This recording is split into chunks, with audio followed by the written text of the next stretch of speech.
Hey guys, welcome back to Phantom Sage Powers, where we discuss comics, heroes, villains, and the Dawn. In this episode, we are starting a new series, this one focusing on Nathaniel Dayspring Summers, aka Cable, specifically Young Cable. So, let's get it. Cable, issue number 1, and we're blasting our way through right now. Speak softly and carry a big-ass gun. You, Wolverine. My name is Nathan Dayspring Askanison Summers, but you can call me Cable.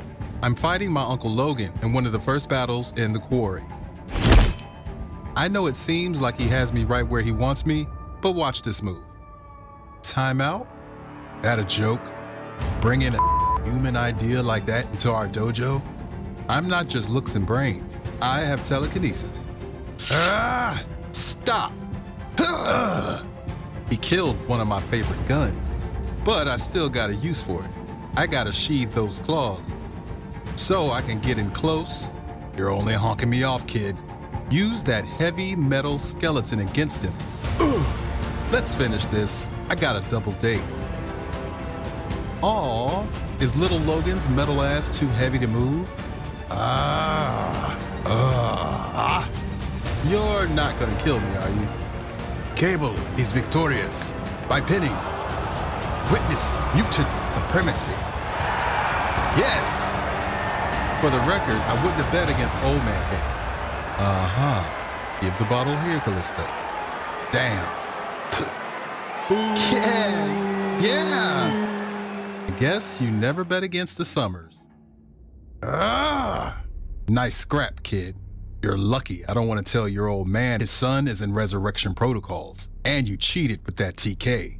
There's no cheating in the Quarry, except for what magic did, but hear me, mutants. A wager was made. Wolverine lost. The bargain must be honored. Logan owes Cable a marker. That was fun. See you at home, Uncle Logan. Well fought, Logan-san. Youth is coming for us all. Yeah. When are you going to face me? Is it your intention to give everyone on the island a marker? Shut up.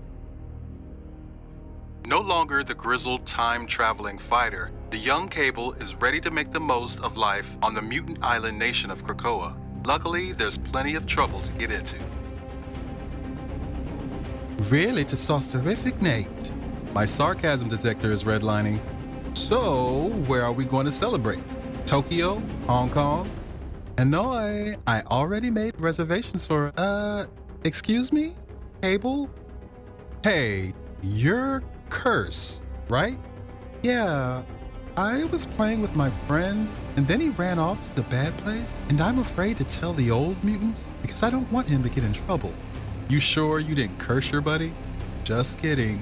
Can you show me on the map where you lost your friend? I lost Fauna where Krakoa ends and the monsters begin. Don't worry, we'll grab him before the adults realize he's gone. Pixie, Armor, and I split up to cover more ground. It doesn't take me too long to find the kid. Hello? Hey, big guy. It turns out we weren't the only ones looking for him. Oh no. Ooh. You're a hard kid to find, Fauna. I found him, you guys. Right on. I'm on my way to you. I admire your pouches, kid, but we're really not supposed to be here. But I can still hear his pain. Who? Cable, we have incoming. He's in great pain. Oh boy. A couple of days back, Krakoa kind of ate another whole island filled with monsters. It's been pretty chill so far, but we're still working out the kinks. It's all good, because I got a plan. Run! I'll cover you. Back. Stay back.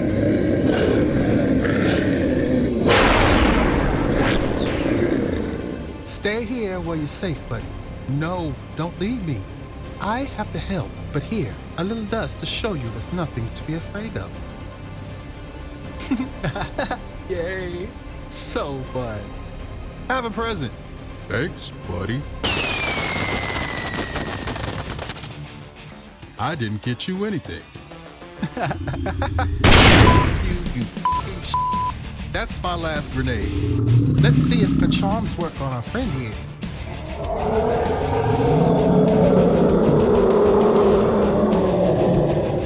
I'll take that as a no. I can help him. What the hell are you doing? He's got this pain and... Pixie! Get him the hell out of here. I'll be back. Let's go, kiddo. Oh, but we did... Help. Hold on, dude. I have a couple of questions for you. I'm listening.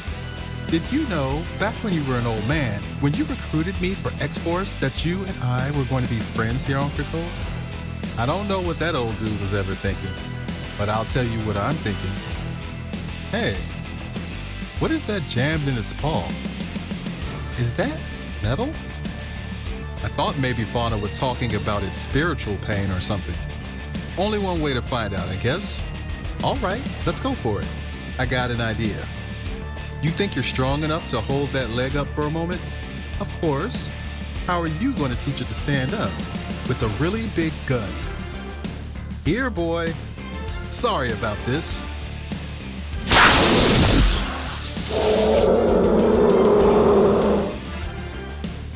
Now, armor. Jeez. Are we saving this thing or killing it? Give me a second. Almost there. Oh, come on. Come on.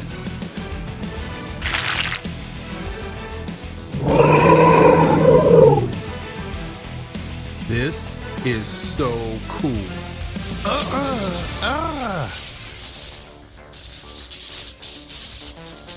Cable, stay with me. I hear armor, but I can't respond. I'm millions of miles away. In the past, I'm in armor of my own. I'm a space knight named Born. I'm the first of my kind, progenitor for a new type of warrior, and I wield the light of Galador. I pursue monsters across the galaxy and arrive on a primordial Earth. The fight ends like all my others. But there is bigger prey here.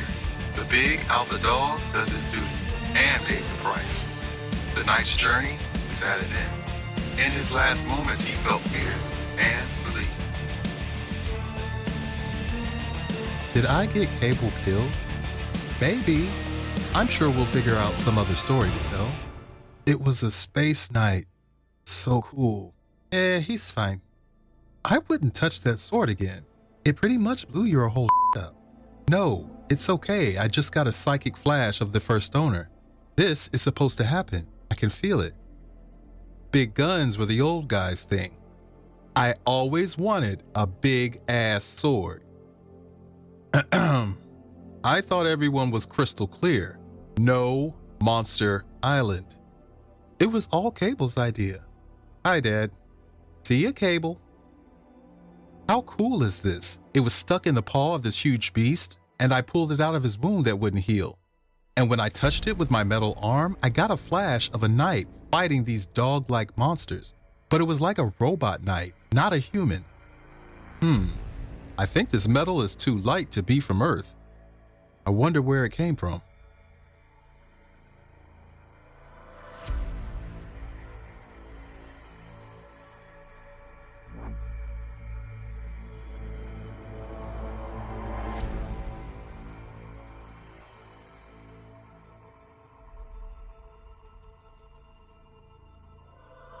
Welcome to the Bakigian Museum of Lost Civilizations. Even the star we orbit is dying, but don't worry, it won't collapse for another few million years. These are some of the finest specimens of Galadorian armor. Their planet was destroyed during the conflagration with the Builders. This armor was found abandoned in a castle near... The blade, the light of Galador. It has been found, but we are so far away. Unit 1 to control. Someone's stealing the exhibit by remote. Stop. Back away, insects. It is in another galaxy. Come, destiny awaits.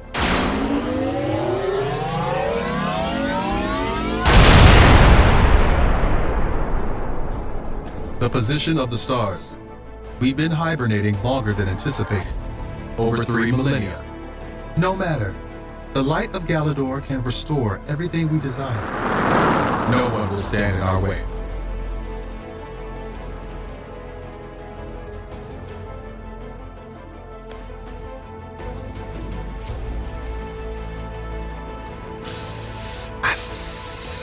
I promise you, no matter how long it takes, we will kill you for this affront to our sovereign lands. Where is he? Go to hell, old man. You first.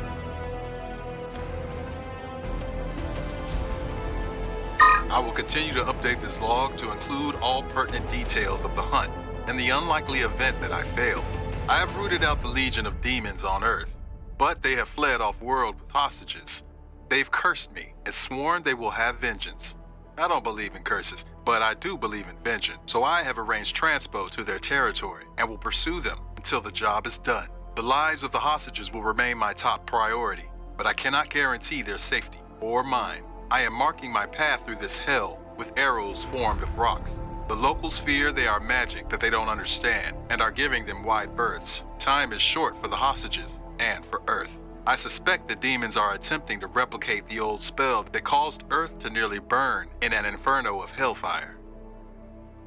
Really fun first issue of Cable. I enjoy this young Cable for several reasons. So, Old Man Cable, or Classic Cable, however you want to think about it, has been one of the more popular X-Men characters in the comics and recently in the films. But me, personally, I was always kind of lukewarm on the character. I could take him or leave him. I did really enjoy his arc in the 90s animated series and also in the revival this past year. But in the comics, after the original X-Force and his whole initial storyline, I kind of lost interest in Cable.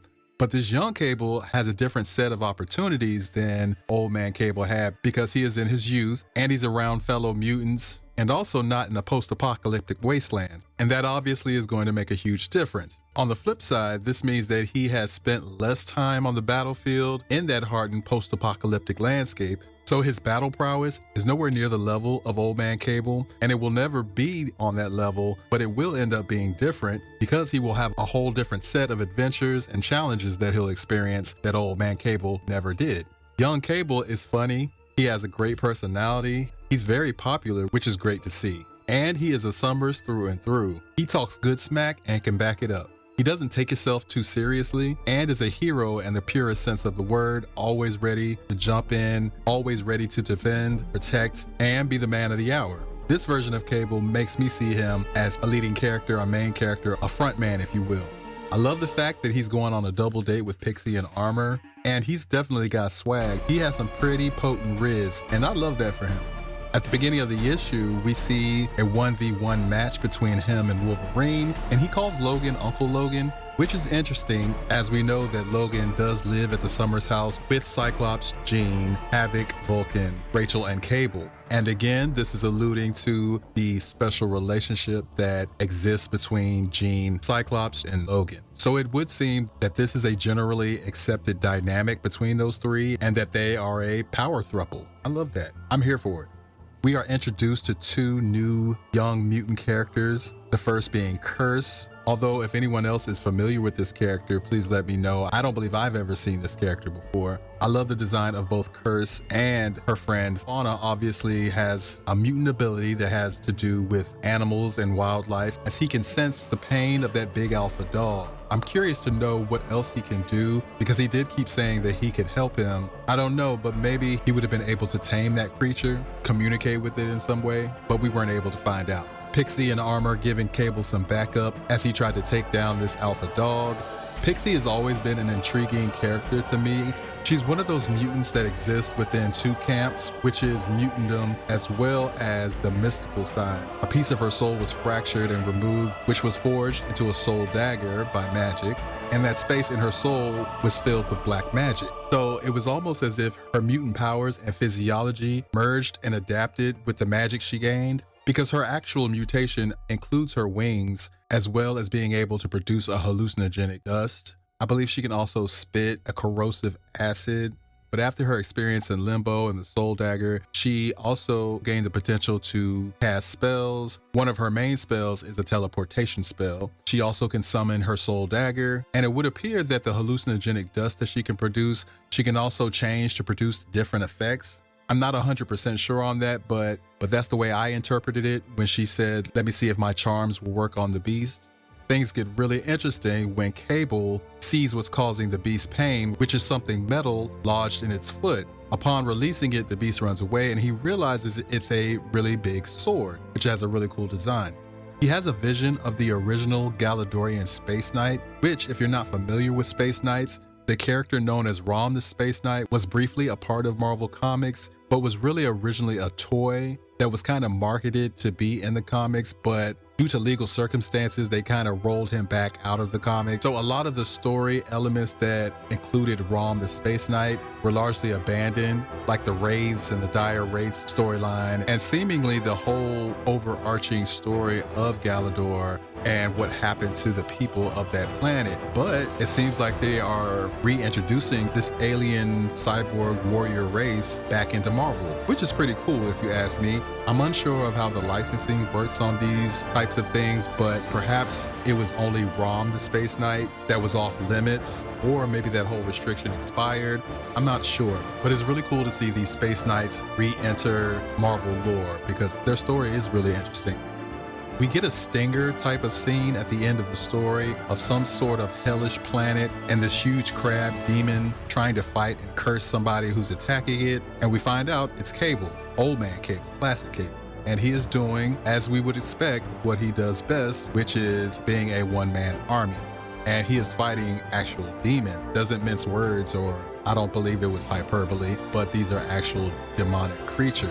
And there's some magic and mystical things going on in this part of his journey. And he does say specifically that Earth is in danger. Demonic forces are trying to enact some sort of spell, a spell that he has seen before. And he mentions an inferno of hellfire. The word inferno really stands out to me. And for those of you who know Cable's origins, this probably also stood out. So a lot of moving parts in just this one issue. And I appreciate the multi-tier setup that they executed. Well done indeed. If you like this episode, give me that thumbs up. And if you haven't already, please join the crew and subscribe, and I'll see you in the next issue.